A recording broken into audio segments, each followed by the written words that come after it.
જય શ્રી કૃષ્ણ. સ્વાગત છે મારા રસોડામાં. આજે આપણે બનાવીશું પાત્રા, જે સૌના પ્રિય છે. એના માટે મેં સામગ્રી લીધી છે: ચાળીને ચણાનો લોટ, આદુ મરચાંની પેસ્ટ, 1 ચમચી ગરમ મસાલો, થોડા એવા સોડા, દળેલી ખાંડ, અજમા 1 ચમચી, છાશ અને જરૂર મુજબનું મીઠું અને અન્ય મસાલા. તો ચાલો શરૂ કરીએ. સૌથી પહેલા અજમા છે એ મસળીને એડ કરી દઈશું.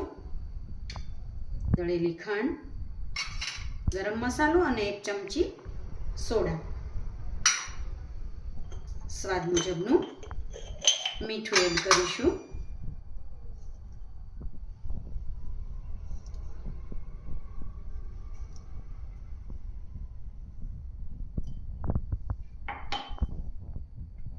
આદુ મરચાંની પેસ્ટ.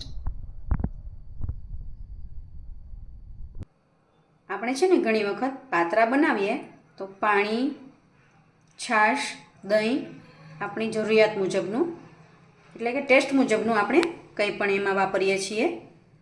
લીંબુ નાખીને પણ એને ખાટા કરી શકીએ છીએ. મેં અહીંયા છાશનો ઉપયોગ કર્યો છે. થોડું થોડું પછી જરૂર મુજબનું પાણી નાખતા જઈશું અને પાત્રા માટેની ગ્રેવી બનાવતા જઈશું. મિક્સ થઈ ગયું છે. 2 ચમચી તેલ નાખીશું. તેલ નાખવાથી આપણા પાત્રા છે એ થોડા પોચા બનશે. થોડું લાલ મરચું, આપણે લીલું મરચું નાખ્યું જ છે,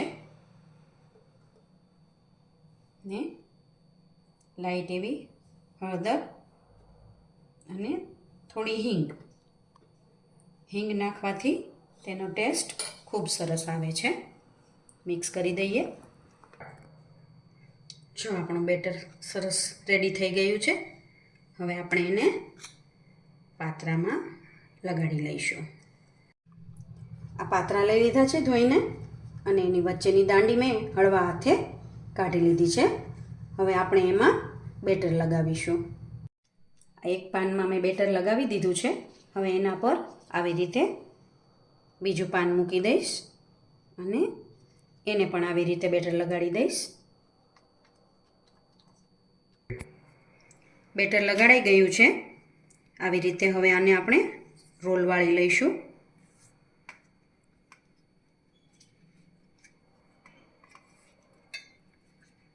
અને અન્ય પાનમાં પણ આવી રીતે બેટર લગાવી અને ફોલ્ડ કરી લઈશું. પાન સરસ લગાવાઈ ગયા છે.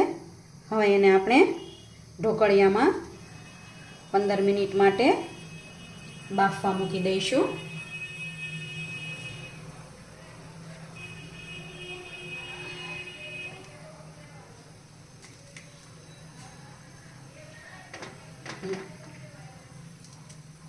હવે આપણા પાત્રા બફાઈ ગયા છે અને આપણે કટ કરી લઈશું.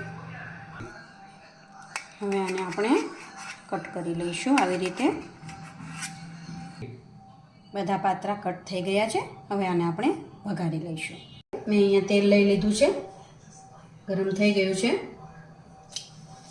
લાલ મરચાં, રાઈ, જીરું,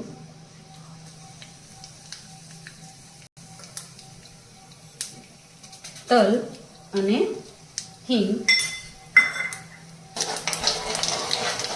આપણે હલાવી લઈશું અને પાત્રા એમાં એડ કરી દઈશું.